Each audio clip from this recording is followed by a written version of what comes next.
Sono le 7:20 del 13 aprile 2026, buongiorno Taranto, ben trovati a questo nuovo appuntamento con la musica e l'informazione mattutina di Cittadella la Radio e Cittadella TV. Buongiorno da Francesco Casula e buongiorno anche da Piero Caffio, oggi impegnato alla parte tecnica. Insieme fino alle 9 vi racconteremo tutto quello che c'è da sapere per affrontare questa giornata, partendo oggi dalla cronaca. Un importante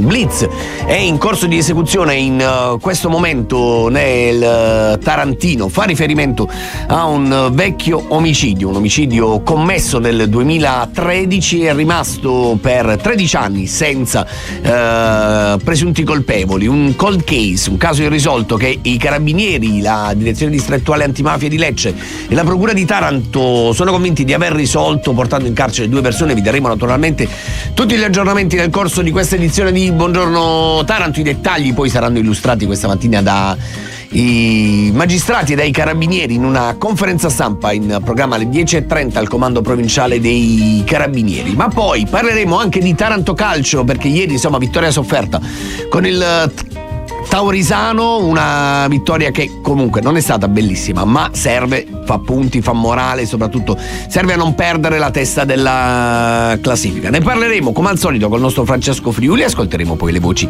dei protagonisti. Poi oggi è lunedì e quindi le nostre gocce di memoria con Giovanni Guarino, dove ci porterà, in quale parte della storia di Taranto attraverso i proverbi, le parole di un tempo, lo scoprirete restando qui sui 96.5 sul canale 94. La puntata di oggi si concluderà invece con un giro in Città Vecchia tra i vicoli dell'isola, dove sono spuntate così all'improvviso, come direbbe Biscardi. Vi ricordate Biscardi quando disse spuntano come nespole le notizie? A Taranto Vecchia sono spuntate le strisce blu di notte all'improvviso, tra l'altro non tutte blu, nel senso che dove c'erano le ruote delle macchine sono rimaste gialle. Poi faremo vedere anche un po' di foto carine. E poi, restando in Città Vecchia, avremo invece una storia seria da raccontare, quella dello sfratto dalle case popolari di una famiglia, una storia raccontata dalla nostra Valentina Castellaneta. E allora tutto questo è oggi Buongiorno Taranto. Adesso però c'è l'oroscopo di Maia. L'oroscopo di Maia. Buon lunedì a tutte e a tutti da Maia e dalle stelle, che ci danno qualche consiglio per iniziare al meglio la nuova settimana. Ariete, se siete un po' turbati a causa di alcune decisioni prese, forse è il caso di fermarvi un attimo e non essere troppo precipitosi. Ricordate che la fretta è da sempre una cattiva consigliera. Toro, le previsioni di oggi vi invitano ad essere un po' più coraggiosi. Non perdete tempo ad inseguire persone che non meritano le vostre attenzioni.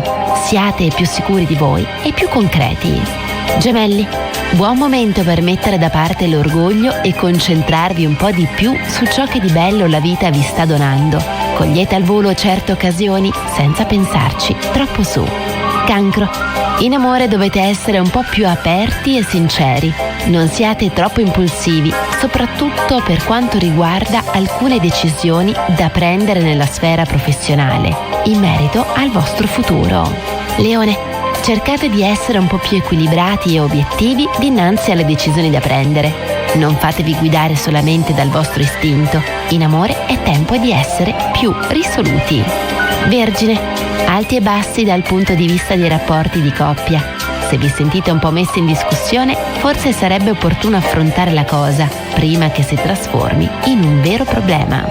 Bilancia, buon momento per trovare soluzioni a problemi che vi portate dietro da un bel po' di tempo. Non arrendetevi e cercate di lottare sempre per raggiungere i vostri obiettivi.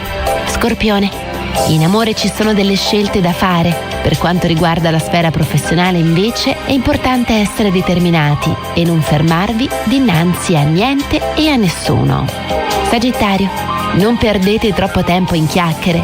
Siate risoluti e mettetevi in gioco il più possibile se volete riuscire ad ottenere i risultati importanti a cui ambite. Capricorno, ottimo momento dal punto di vista dei rapporti di coppia. Ci sono delle importanti considerazioni da fare per quanto riguarda il vostro futuro. Se state pensando ad una convivenza o a un matrimonio, questo potrebbe essere il momento giusto. Acquario. In ambito professionale è opportuno tenere gli occhi ben aperti e vedrete che poco alla volta verranno al pettine tutti i nodi. Le stelle vi invitano a credere di più in voi e nelle vostre capacità. Pesci, le stelle vi vedono super favoriti per quanto riguarda la sfera sentimentale, dove ottenete tutto quello che desiderate. Cercate solo di essere un po' meno prevedibili. Oggi vi saluto con le parole di Ernest Hemingway. Il modo migliore per scoprire se ci si può fidare di qualcuno è di dargli fiducia. Ciao a tutte e a tutti. A domani con l'oroscopo di Maya. E grazie a Maya per averci raccontato insomma quello che dicono le stelle. Adesso invece diamo un'occhiata alla prima pagina dei quotidiani, di alcuni quotidiani che troverete in edicola questa mattina, e cominciamo con Gazzetta del Mezzogiorno, che apre la prima pagina con un riferimento agli esteri. Guerra continua. Fumata nera USA-Iran, Trump blocca lo stretto, Pasdaran, vi intrappoleremo. Putin mediatore, la domanda della Gazzetta, il che in qualche modo dà una cifra anche della situazione in cui siamo, cioè se Vladimir Putin diventa il mediatore vuol dire che la situazione, come dire, è ormai irrecuperabile. Freddato davanti al club, ora è caccia al killer. Copertino, si scava nel momento dell'omicidio dell'operaio Tomeo, è successo a Copertino, appunto nel Salento. Ora sono in corso le indagini per capire cosa sia avvenuto e quali siano i responsabili di questo delitto. Un'altra terribile storia invece arriva da Barletta, un senza tetto ucciso a mani nude. Il 49enne aggredito e poi morto in ospedale, è stato arrestato l'assassino. E poi un weekend terribile anche sulle strade. Leccernesano si schianta sul muro e muore a 21 anni. Cordoglio per il figlio di Basile, un consigliere regionale, insomma, colpito da questo lutto davvero terribile e devastante, immagino. Era arrivato a pochi metri da casa, era di ritorno da una serata con gli amici, come tante ne aveva trascorse, e purtroppo non ce l'ha fatta. Non è il giovane ha cercato in qualche modo di tornare a casa, ma la strada questa volta non gli è dato scampo. In Città Vecchia invece, nella pagina dedicata alla provincia di Taranto, troverete la notizia legata alle strisce blu del comune del comune, appunto, che sono apparse nell'isola, ma anche un riferimento alla privatizzazione del mercato ortofrutticolo. Avete presente il Meta? Nei giorni scorsi Gazzetta ha raccontato che il comune sta pensando alla privatizzazione, quindi alla possibilità di affidarlo a un privato, e invece sono tante le voci che si levano contro questa ipotesi. Si allarga il fronte bipartisan, scrive la Gazzetta, contro la decisione del comune. Un pezzo firmato da Fabio Venere racconta che il no secco di Stano del Movimento 5 Stelle, stellato di Forza Italia, e poi le perplessità di Bianca Bosniaku, ora si aggiungono anche quelle di Paolo Castronovi del Partito Socialista, che in una nota stampa ha affermato: la svendita di Taranto non è sviluppo, è abbandono. Il Meta, lo ricorderete probabilmente, è il mercato ortofrutticolo all'ingrosso, chiamiamolo così, quello sulla strada statale 106, che ha all'interno una serie di box dove i commercianti di frutta e verdura vanno in qualche modo a rifornirsi. Una struttura che è sempre stata anche al centro, lo ricordiamo, degli appetiti dei clan malavitosi, un po' come il mercato ittico di Taranto, e che ora insomma il comune vorrebbe affidare in gestione ai privati. Vedremo come andrà a finire questo ennesimo scontro politico. Intanto si sono fatte le 7:30 e per noi c'è la New Hit. Le 7:34, siamo tornati in diretta e continuiamo a dare un'occhiata ai alle prime pagine dei quotidiani. Dopo la Gazzetta del Mezzogiorno diamo uno sguardo all'edicola e al Quotidiano di Puglia. In edizione Taranto l'apertura dell'edicola è dedicata a storie che arrivano da altre terre di Puglia come Molfetta. L'ombra dello scioglimento, il Viminale valuta il commissariamento. Sotto la lente del Ministero il possibile azzeramento tra ipotesi di infiltrazione e verifiche in corso. La città resta intanto sospesa in attesa della decisione che può cambiare le sorti future del comune e aprire la stagione del commissariamento straordinario dell'ente. Al centro della pagina invece una grande foto di Romina Power che raccoglie i rifiuti dalla spiaggia. La giornata mondiale della costa, anche alcuni testimonial di eccezione a dare il buon esempio. Poi si parla anche qui dello schianto fatale ad Arnesano, muore un 21enne, il figlio di un consigliere regionale, Basile. Una storia che ha coinvolto anche emotivamente parte della politica nazionale e internazionale, come Raffaele Fitto, che si è detto sconvolto per quello che è accaduto. E poi una notizia che arriva da Bari invece: badanti e OS introvabili pagati in nero. Il lavoro c'è, ma è un attimino sommerso, capito? Così. Anche su Quotidiano di Puglia l'apertura è dedicata alla tragedia tra Lecce e Arnesano. Schianto, muore il figlio del consigliere Basile, la corsa disperata dall'amico, grave un 36enne, perché purtroppo è successo anche questo. Mentre corre alla notizia dell'amico che aveva avuto un incidente e altri hanno raggiunto la zona, e uno di loro, un 36enne, purtroppo è stato vittima della stessa situazione, qualcosa davvero di devastante. Poi a un passo dalla laurea, cordoglio della politica, un dolore senza fine, e De Pascalis, il collega De Pascalis, firma il ritratto e l'ondata di messaggi di solidarietà arrivati dopo questa notizia. Al centro della pagina invece, nella pancia della prima, assunzioni per 125.000, ma il 40% è introvabile. La proiezione per il trimestre in Puglia, i profili difficili da reperire, racconta il Quotidiano. A Taranto invece domenica green, svolta senza disagi, sport e attività all'aperto, soddisfatto Bitetti, contributo di tutti. Chiudiamo invece con i giochi del Mediterraneo, intesa con i viticoltori, sì al cantiere, spostati vivai in Mar Piccolo, ora il campo di gara per gli sport nautici. E anzi, facciamo così, per chiudere diamo una bella notizia che arriva dal cinema. Mel Gibson nel rione rupestre di Ginosa, la passione, le riprese del sequel. Sapete che ha lasciato Matera, ora si è spostato nel Ginosino, nella provincia ionica. Che bello vedere quell'area di Ginosa in questa situazione al centro, di una grande produzione come questa. Sono le 7:38, noi chiudiamo qui la nostra rassegna stampa, cominciamo i nostri approfondimenti, ma non prima di aver dato un po' di spazio alla musica. Ci sono Tiziano Ferro e Giorgia Superstar. 7:41, tornati in diretta come promesso per aprire la nostra prima pagina e cominciare come ogni lunedì dallo sport. Diamo un'occhiata a come è andata ieri al Taranto, che vince sul Taurisano, ma come ha detto il nostro Francesco Friuli nella sua telecronaca, un Taranto che vince ma non convince affatto. Buongiorno Francesco. Buongiorno Francesco, buongiorno a tutti. Sì, confermo quello che ho detto ieri, con un appunto in più, che poi quello che avevamo fatto alla fine della telecronaca, un ringraziamento naturalmente ai nostri tecnici, in questo caso Gisto Nicoletti, che ha gestito la partita. Il Taranto è rientrato però nei playoff ufficialmente a partire da ieri. La sconfitta del Bisceglie e la vittoria del campionato ufficiale anche qui da parte del Brindisi portano il Taranto all'interno della zona playoff, e adesso per i rossoblù si apre uno scenario inimmaginabile, l'arrivo magari di Danucci, che è riuscito a recuperare quello che era il gap rispetto alla formazione del Bisceglie. Mancano 2 giornate, è chiaro.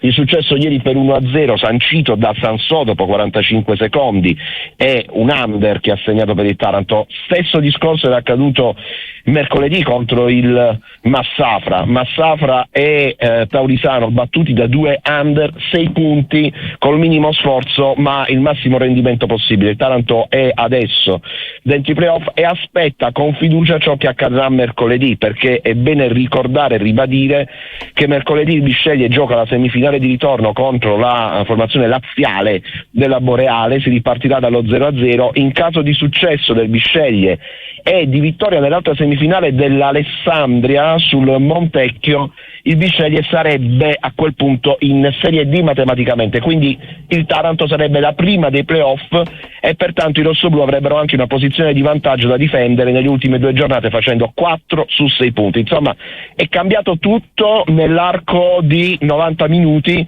ed è quello che ci aspettavamo, Francesco, ci auguravamo. Però adesso il Taranto vede da vicino questa possibilità dei playoff. È chiaro che una volta che tu entri all'interno dei playoff dovrà essere un Taranto diverso. Da quello che abbiamo capito ieri, il Taranto ha fatto un nuovo richiamo di preparazione per arrivare al 14 giugno, giorno in cui si giocherebbe la finale di ritorno nazionale di playoff, e pertanto il Taranto sta seriamente e concretamente pensando, sia dal punto di vista mentale che dal punto di vista fisico, di arrivare all'ultimo atto di una lunghissima stagione che possa riportare i rossoblù nella linea di galleggiamento per il proprio obiettivo, cioè la Serie D, che deve essere però un nuovo punto di partenza, che non può essere assolutamente un punto d'arrivo. Francesco, ieri mentre ascoltavamo la tua radiocronaca, insomma, spesso abbiamo sentito la parola errore del Taranto. Molte disattenzioni soprattutto sulla tre quarti, a centrocampo, ecco. Ti è sembrato più un Taranto distratto o un Taranto stanco? Tutti e due. Stanco per quello che ti dicevo in precedenza, cioè un Taranto che dà tutto nei primi 20-25 minuti, poi inevitabilmente cala. Se però questo, vediamo il rovescio della medaglia, deve essere un Taranto che tra un mese sia in grado di arrivare oltre il 90esimo e corra più degli altri, va benissimo così, però la controprova ce l'hai soltanto se il Taranto fa i playoff e tra un mese il Taranto sarà quindi a giocarsi gli spareggi nazionali. Francesco, vai, stavo per dirti, ricordiamo l'appuntamento di oggi appena puoi.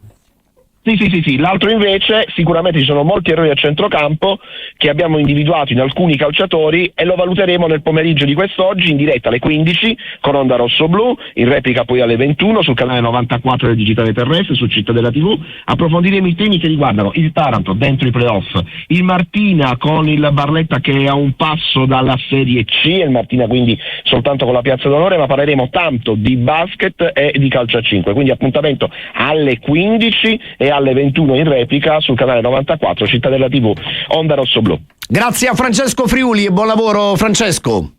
Francesco, buon lavoro a tutti quanti voi e buona lunghissima settimana. Ovviamente, Francesco, credo che noi ci risentiremo giovedì, perché a questo punto faremo veramente il quadro completo di quello che accadrà all'interno dei playoff per il Taranto. Non c'è dubbio, a giovedì. Grazie Francesco. Ciao a tutti. E noi invece ci fermiamo, continueremo tra un po' a parlare del Taranto, però adesso ci fermiamo per un po' di pubblicità e musica, quindi mi raccomando, non andate via. 7.54, tornati in diretta sui 96.5 sul canale 94 del Digitale Terrestre, continuiamo a parlare di calcio, continuiamo a parlare di Taranto e ascoltiamo ora le parole di Danucci, il tecnico del Taranto Rossoblu, il suo commento dopo la gara di ieri col Taurisano. Taurisano, seconda vittoria consecutiva in casa, playoff virtualmente agganciati oggi.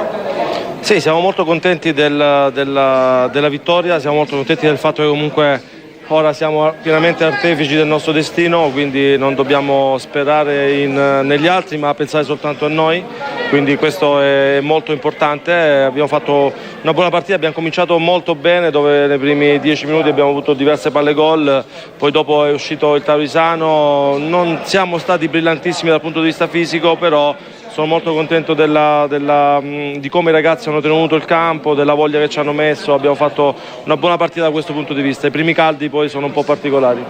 È cambiato tanto con questo risultato, perché oggi, come dicevi, mentalmente il Taranto è padrone di se stesso, e in queste 2 partite cosa dovrà fare il Taranto? Mantenere che tipo di atteggiamento?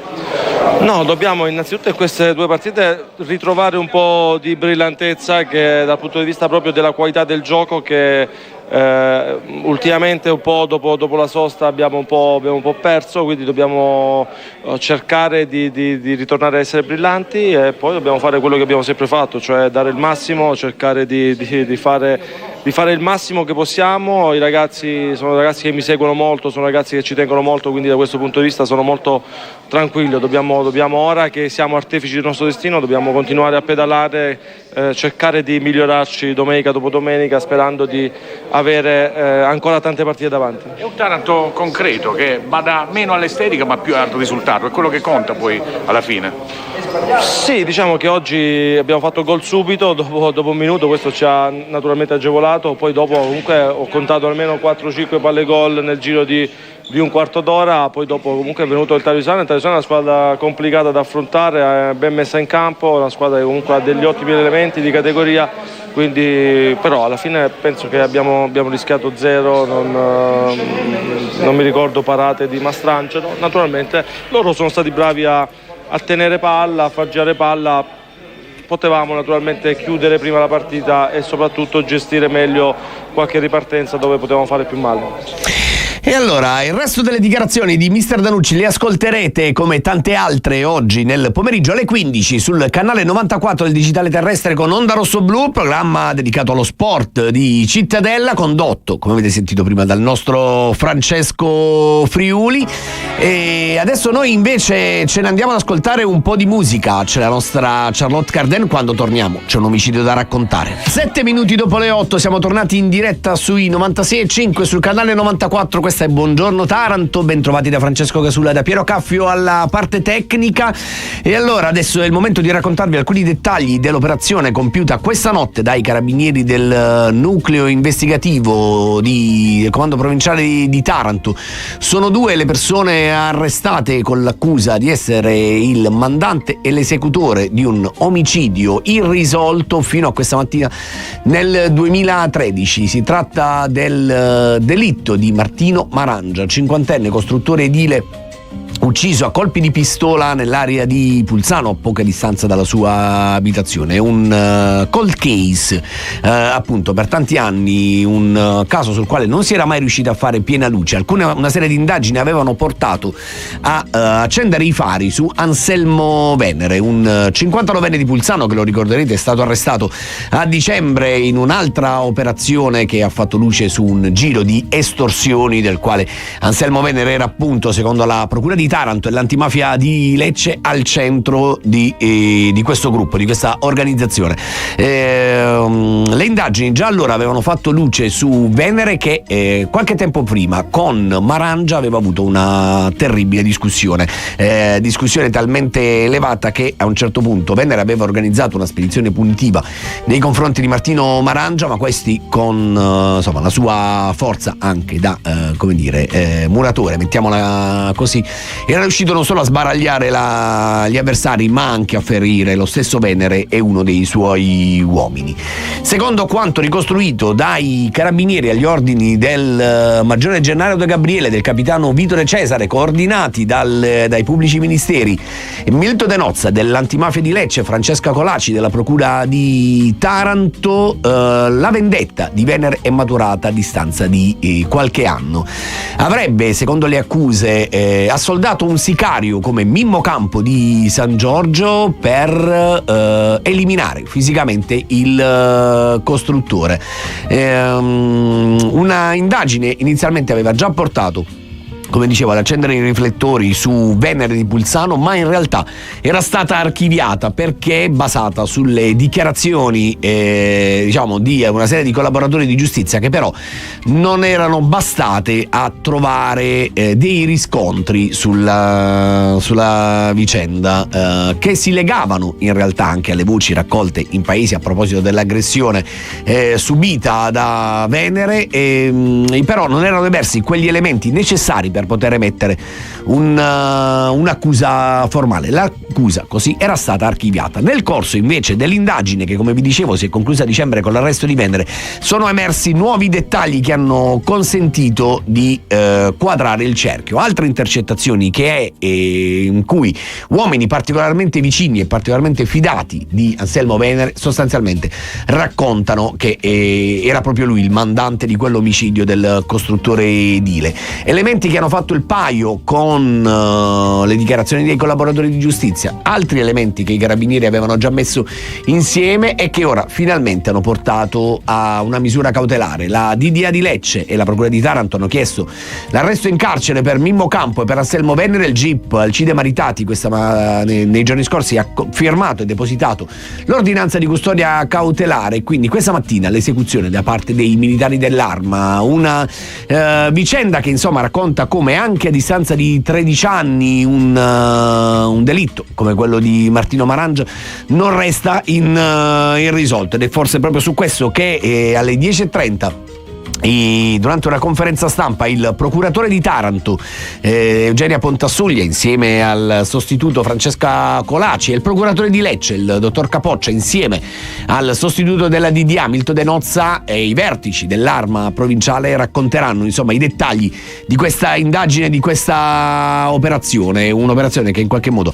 serve anche a restituire serenità alla comunità affinché insomma si comprenda che nulla resta intentato, ma che l'attività dello Stato, l'attività di indagini di militari, della magistratura vanno avanti e insomma anche a distanza di tempo riescono a raggiungere un risultato. Naturalmente siamo nella fase delle indagini preliminari, quindi tutte queste accuse dovranno essere dimostrate nel corso del tempo in un processo. In Italia vige il principio di non colpevolezza fino a sentenza definitiva, anche e soprattutto ovviamente per Mimmo Campo e per Anselmo Venere, che sono stati arrestati questa mattina con l'accusa, pensate, di omicidio aggravato anche dalle modalità mafiose.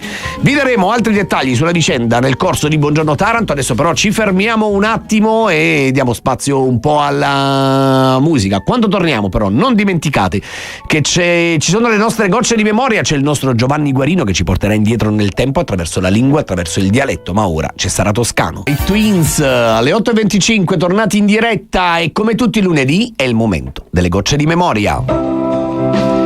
E diamo allora il bentornato qui a Cittadella Radio e Cittadella TV al nostro Giovanni Guarino. Buongiorno Giovanni. Buongiorno Giovanni. Giovanni, buongiorno. Non è buongiorno.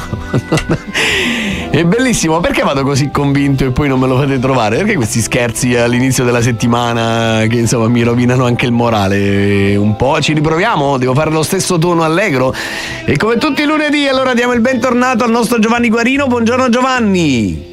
Buongiorno Eccola. Francesco. Eccola qua, finalmente, adesso c'è. Finalmente. Che c'è? Sei arrabbiato? No. Sei offeso? Che succede? No, mi stai pigliando col rivo, sai? Aia, ti stai pigliando col rivo. Guarda, aspetta, lo chiedo a Michael Schino, che è giovane, insomma, però di queste cose se ne intende. Michael, quando uno entra in Dogu Riv, prova a immaginare, non è un luogo fisico, ecco, ti do questo indizio, è più uno stato d'animo. Che cosa può essere anche trasudito in Dogu Riv? Non ho capito. Nostalgia? No, direi proprio di no. Giovanni, vogliamo continuare ad andare a tentativi o glielo vuoi raccontare tu? Non lo so, vedi un po' che tu. Un altro tentativo, gli diamo un'altra chance. Ma passano poche, capito? Allora, vediamo un attimo, vediamo se facciamo un attimo calmare. Che cosa può essere se Giovanni sta nel currivo adesso, no? Che cosa si deve calmare? Lo stai facendo con le mani, però ecco, spiegalo bene. Vai, eccolo. Vabbè, a parte che non devi parlare in dialetto, che è veramente uno scempio proprio, Giovanni, meno male che non l'hai sentito. Comunque sta dicendo si sta ingranando. Vogliamo fargliela passare per buona? Diciamo, va, sto che stezzite, va. Esatto, sì. È quando praticamente entri in quella specie di trance mentale per cui non capisci più niente. È una parola che senti spesso dire, per esempio, ai confratelli nel giorno della gara. Quando iniziano a farsi la gara, hai presente, per aggiudicarsi un simbolo, Michael? quando uno entra nel currivo e non capisce più niente, comincia a spendere soldi a manetta. È una tragedia il currivo. O sbaglio, Giovanni? No, è la stitta, il dispetto, appunto. È quello, quando proprio ti pigli intriga, dici, sì, mo te faccio vedere io, capi? Mi hai fatto 3 settimane dopo, non mo te faccio vedere io, capi? Ecco, una vendetta, diciamo. Sì, non ci volesse una curecia qua, capi? Aia, attenzione. Michael, ci riproviamo, la curecia. Michael, guarda, ti faccio un segno che non capisci, una cosa così. Pensa a Indiana Jones, No, non è una tirata d'orecchie, anzi, se avessero usato la curecia per insegnarti il dialetto, forse qualche risultato l'avrebbero ottenuto. Una frusta. Giovanni. La cintura del pantalone, guarda la curecia. Attrezzavano le guagnune. Attrezzavano le guagnune, appunto. Però attenzione, adesso no, Giovanni, mi lancio in un tentativo davvero proprio hard, ok?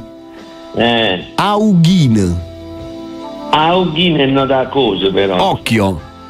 Ecco, bravo, grande Piero Caffio, ragazzi, l'ha detto proprio netto. È il nervo di bue. Esatto, ma la curecia faceva con male ed era più praticata. Beh, vabbè, dai, diciamo che sugli esseri umani aughine è un po' più rara, però diciamoci. Però tu mo stai facendo sto giro, se stai facendo storie che conosci la guerra. Questo da sempre, in realtà, non solo oggi, in realtà, sto che faccio storie che conosci la guerra. Michael, hai presente il senso di questa frase? Sì, dice di sì, Giovanni, quindi andiamo scioltezza, glielo raccontiamo. Qual è? È uno che fece un studio che conosce la guerra, è uno che perché prima, per non andare in guerra, si fingevano pazzo, dice Michael. E quindi, diciamo, nella speranza di essere riformati, tu la leva non sai neanche che cos'è, però ecco, si usava questa parola, riformati. Insomma, ci si fingeva pazzi, Giovanni. Ma prende origine da Ulisse, la frase. Ulisse, per non andare in guerra, si finse pazzo, no?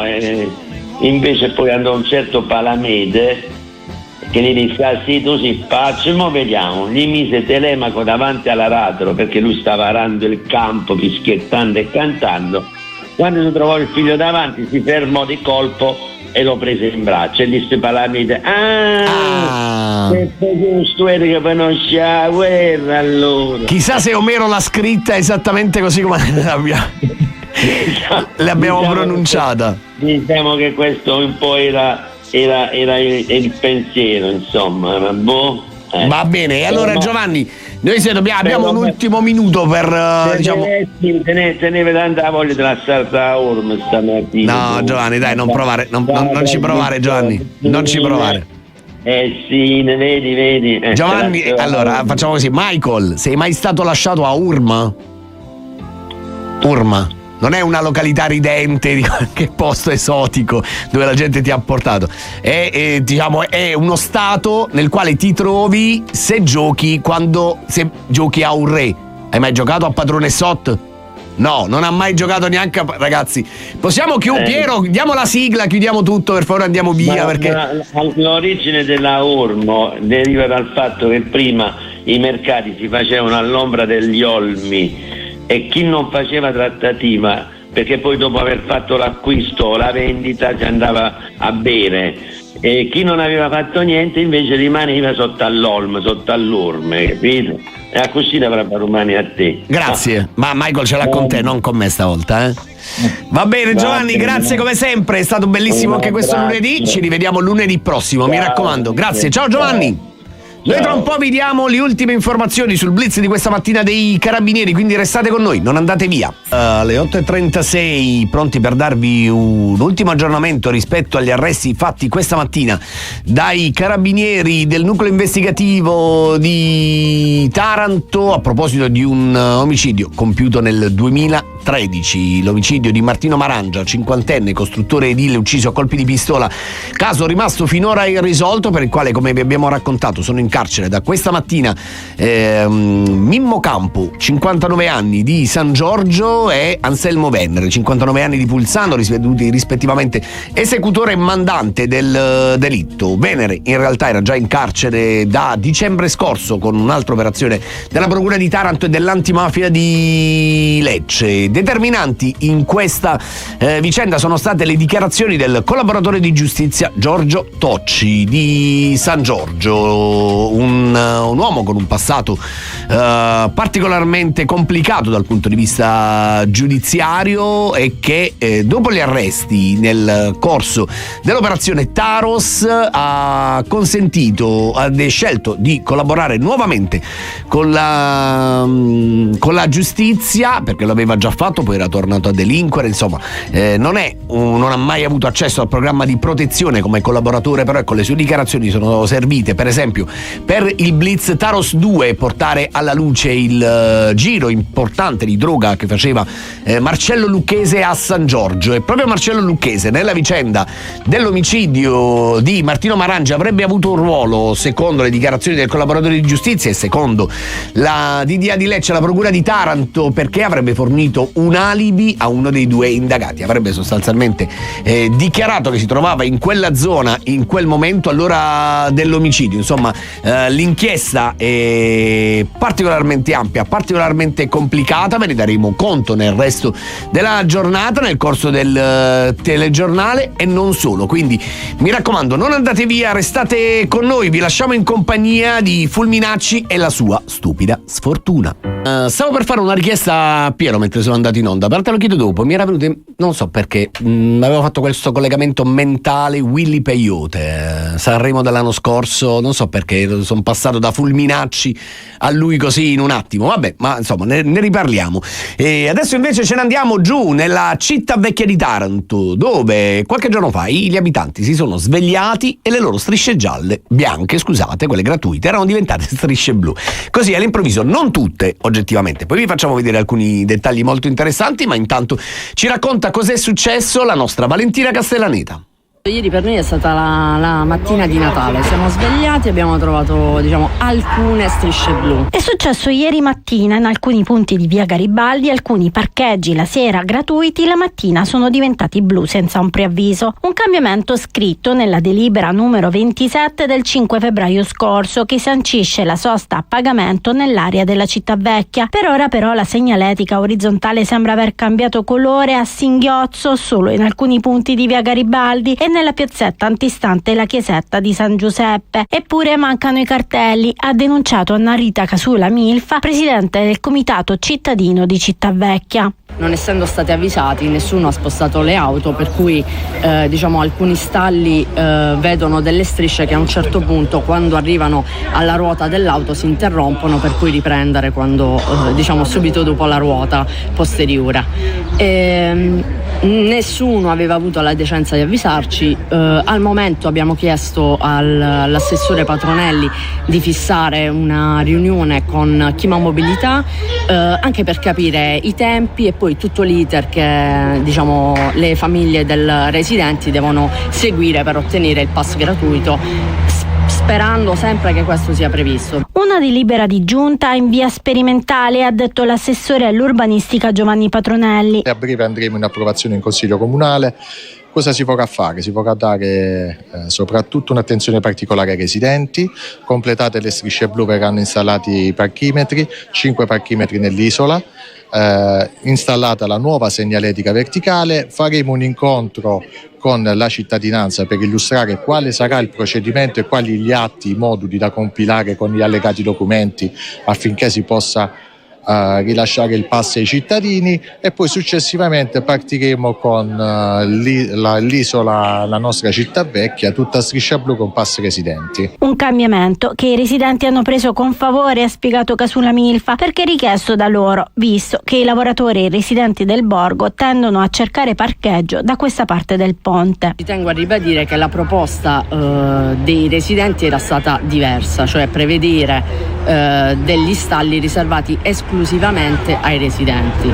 Ora, questo è un piccolo passo che ovviamente accogliamo con soddisfazione, perché vuol dire che dopo tutto l'impegno profuso in questi mesi qualcosa si sta muovendo. Noi avevamo richiesto a questo punto che siano scongiurati gli abbonamenti agevolati, perché altrimenti non credo che la situazione migliorerà di tanto, ecco. Un piccolo passo, è vero, ma non basta. I cittadini vorrebbero più servizi. Non c'è una banca, c'è solo un ufficio postale, non c'è un asilo, non c'è un centro di pronto soccorso. Diciamo questa città vecchia, chiamiamola vecchia perché è offensivo, perché è un'isola madre, dove non tutti se lo possono permettere di avere un'isola madre, abbandonata da tutti. Insomma, non so se abbiamo un secondo di tempo. Michael, mi mandi quella foto che ti ho mandato? Volevo farvi vedere questa poesia, ragazzi, quest'arte contemporanea, questo momento, come dire, non lo so, come la vogliamo chiamare? Un'opera sospesa? Non lo so. Ma che ci voleva dire un attimo? Ragazzi, scusate, spostate le macchine, avvisate 2 giorni prima e poi passano quelli con le strisce. Invece, insomma, vabbè, forse hanno avuto paura magari di generare altro casino, perché dice: dove le mettiamo ste macchine? Perché poi la storia è sempre la stessa. Vabbè, 8:45, tra un po' torneremo ancora una volta in Città Vecchia, però per raccontarvi un'altra storia, quindi mi raccomando, non andate via, restate con noi. Buongiorno Taranto. Buongiorno Taranto. L'informazione del mattino. Accendi il canale 94 e vivi l'emozione di Cittadella TV. Da Taranto, la voce della Puglia e della Basilicata. Cittadella TV. Si sente, si vede, si vive. Spot. Blue Bay Resort. Un angolo di paradiso tra le coste del bellissimo mare di Taranto. Il resort riservato ed elegante su residencebluebay.com.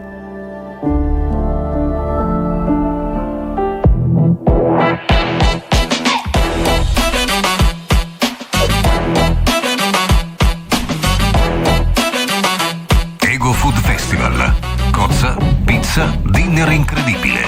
Academy. Taranto dal 17 al 20 aprile 2026. www.egofestival.it. Ogni grande creazione nasce da ingredienti eccellenti.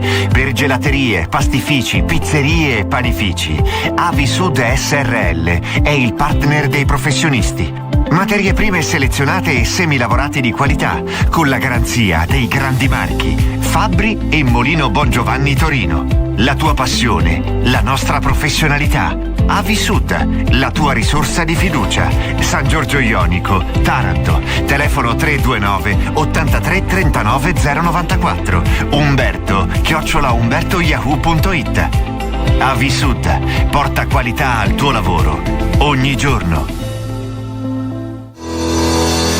Sono il dottor Antonio Tarantino, specialista in oftalmologia. Da più di 30 anni nel mio centro mi occupo della diagnosi e cura delle principali patologie dell'occhio, in particolare del trattamento della chirurgia della cataratta, dei difetti di vista, mediante tecnica di femtolaser. Inoltre mi occupo della diagnosi e cura delle più importanti patologie retiniche, in particolar modo della retinopatia diabetica e della degenerazione maculare senile. Centro oculistico Dottor Antonio Tarantino. Via Campagna 181 Taranto. Telefono 099 737 3332 oppure 338 180 1256. info@oculistatarantino.it. A Villa Ida ogni ospite è al centro di ogni attenzione. Una residenza per anziani dove la cura passa dai piccoli gesti quotidiani. I nostri OSS accompagnano gli ospiti durante tutta la giornata, dall'igiene personale alle attività quotidiane, con presenza e attenzione costante. La struttura è dotata di sistemi di sorveglianza che permettono allo staff di garantire sicurezza e controllo in ogni momento. Le ausiliarie si prendono cura della pulizia e della cucina. Il profumo dei piatti preparati ogni giorno fa sentire tutti come a casa. L'alimentazione è seguita con attenzione anche grazie alla presenza di un nutrizionista. E con Cami, tra giochi, ginnastica dolce e laboratori di cucina, ogni giornata diventa un momento di stimolo per mente e corpo. Villa Ida, residenza per anziani. Via Mediterraneo numero 25. Telefono 099 46 41 748. residenzavillaida@gmail.com. Cura, sicurezza e calore, come in famiglia. Le grandi distanze si misurano in chilometri, ma quando separano dagli affetti, pesano. Per questo la tecnologia ibrida Nissan è innovazione che emoziona. Fino a più di 22 km al litro e 1200 con un pieno. Anche ad aprile, gamma Qashqai Hybrid da 26.900 euro con qualsiasi usato. E solo per i crossover days hai fino a 1.500 euro di extra sconto sulla pronta consegna. Solo fino al 30 aprile. Info su nissan.it. Da Five Motors, concessionaria ufficiale Nissan a Taranto e Brindisi. Orizzonte Taranto, lo sguardo sul presente e sul futuro della città. Economia, sviluppo, lavoro e nuove opportunità raccontate dai protagonisti del territorio. Ogni giovedì alle 21 su Cittadella TV, canale 94 del digitale terrestre per Puglia e Basilicata. Orizzonte Taranto. Capire oggi la città di domani. In collaborazione con ITS Academy Mobilità. Formazione di eccellenza per la mobilità sostenibile. Pietro Maffei è uno degli inquilini di un vecchio palazzone di edilizia popolare in Città Vecchia e il 23 marzo scorso, insieme agli altri condomini, ha trovato appeso alla bacheca del suo portone un avviso di Arca Ionica che entro il 30 aprile 2026 gli alloggi della sua palazzina dovranno essere liberati, provvedendo autonomamente alla ricerca di una nuova sistemazione alloggiativa temporanea e al relativo sgombero. Siamo rimasti un po' tutti scossi, non soltanto noi, ma gran parte delle persone che abitano qui. Non è che uno così da un giorno all'altro, anzi da un mese all'altro, uno dice no, andate fuori, uscite fuori perché comunque dobbiamo sistemare. Ma com'è? In un mese uno prende, esce, abbandona tutto, le forze economiche, insomma ci sono tanti problemi. Non è che poi loro avevano detto vabbè, ci pensiamo noi a sistemarvi, troviamo una sistemazione, e chi lo dice che una volta usciti poi rientriamo? La paura è questa, che una volta lasciata l'abitazione in cui risiedono da moltissimi anni, a volte anche 50, non gli vengano riassegnate le loro case, perdendo così tutto. Eppure il problema strutturale di questa palazzina, denuncia il comitato di quartiere, risale ai bombardamenti della seconda guerra mondiale. Sull'avviso Arca Ionica ha motivato la sua decisione spiegando che si tratta di interventi di efficientamento energetico degli edifici pubblici per promuovere l'inclusione sociale, la lotta alla povertà e ogni forma di discriminazione. Interventi, cita l'avviso, di riduzione del disagio abitativo, recupero edilizio ed efficientamento energetico. Si tratta di lotti, 2 edifici in particolare, che risalgono agli anni 30, in cui risiedono anche anziani malati e allettati, denuncia il comitato, e che oggi non saprebbero come fare a lasciare la loro abitazione. I residenti, insomma, hanno paura di non potersi permettere una nuova casa, seppur temporanea, nonostante Arca Ionica abbia garantito un rimborso da parte dell'ente e di eventuali canoni di affitto. Certo, perché uno deve cambiare tutto, deve cambiare utenze, deve cambiare via, e poi non è che tutti hanno la possibilità di andare a trovare casa. Insomma, là si parte dai 300-400 euro al mese, e non è che qui c'è gente che prende 3-4.000 euro al mese, non credo proprio, altrimenti uno non stava qui. E insomma, vi abbiamo raccontato subito questa storia stanno vivendo alcuni residenti in Città Vecchia, in particolare quello che avete visto è il civico, uno dei civici di Via Garibaldi, delle case popolari di Via Garibaldi, dove Arca Ionica sta eseguendo una serie di lavori di non solo di restyling, ma anche di messa in sicurezza e di efficientamento energetico delle palazzine. Un preavviso insomma di un mese per poter trovare un'altra casa, un'altra sistemazione, con la paura tra l'altro di non rientrare, non è quello che si dice un buon inizio, ecco, mettiamola così. La nostra Valentina Castellaneta, che ha tirato fuori questa storia, naturalmente continuerà a raccontare e a seguire questa vicenda. I dettagli ve li daremo nel corso del telegiornale. Mi raccomando, non perdete quello delle 14 sul canale 94 del digitale terrestre, poi non perdete però tutto il resto del nostro palinsesto, così come non dovete perdere il nuovo appuntamento di Buongiorno Taranto domani dalle 7 alle 9, perché insomma si è fatta una certa e tocca andare a dare spazio ad altri. Quindi grazie Piero Caffio e grazie a Michael Schino per aver guidato la parte tecnica. Un saluto a tutti e buona giornata. Vi ricordo ancora una volta il TG delle 14 e poi Onda Rosso Blu alle 15, tutti gli approfondimenti sullo sport di Taranto. Mi raccomando, restate con noi, non andate via.